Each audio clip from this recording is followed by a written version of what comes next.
ఒక పార్టీ కోసం కాదు, మనమందరం ఒకటి, మనందరం కాదవాసులం అనేది కాదా @ హైదరాబాద్. కాద నుంచి వచ్చి హైదరాబాద్ లో మనం ఎక్కడున్నా కూడా కలుసుకుంటలేదు.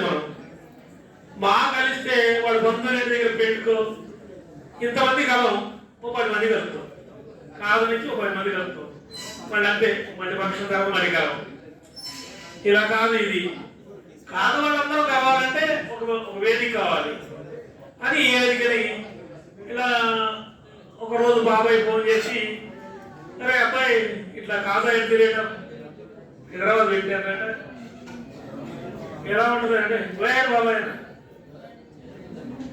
ఎట్లా అట్లా అంటే చాలా మంచి ప్రయత్నం చెయ్యి, నా సహకారం ఉంటుందని చెప్పారు. అప్పటి నుంచి నన్ను పట్టుకున్నాడు. ఇక ఫోన్ చేస్తున్నాడు బాబాయ్. ఇలా అన్ని దాంట్లో పాల్పంచుకుంటూ బాబాయ్కి సహాయ సహకారాలు అందిస్తూ, మురళీ బాబాయ్ నాకంటే చిన్నడు కానీ బాబాయ్ అలా నడుస్తా ఉంది మాది. 65 మంది ఉన్నప్పుడు ఒక హోటల్లో చిన్న మీటింగ్ ఏర్పాటు చేసుకున్నాం. మీ అందరూ తెలిసి ఉండదు. దానికి 5 వచ్చాం. మీటింగ్ ఏర్పాటు చేసుకుంటే 5 వస్తాయంటారు బాబు అని మళ్ళీ ఒకసారి వాళ్ళ స్కూల్లోనే అరేంజ్ చేశాడు. అప్పుడు కూడా 10 మంది రాలేదు.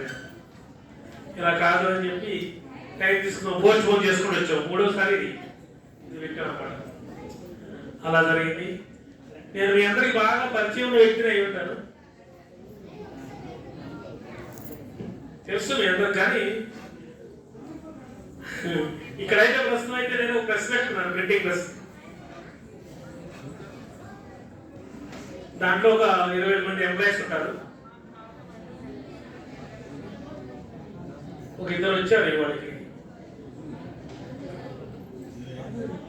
అలాగే అంబర్పేటలో ఒక ఇల్లు కట్టుకున్నాను. సఫా మా అమ్మది హైదరాబాదే, ఆమె ఈ మధ్యనే పరంపదించారు. దానికి కూడా మన కాదాల నుంచి అందరూ రావడం జరిగింది.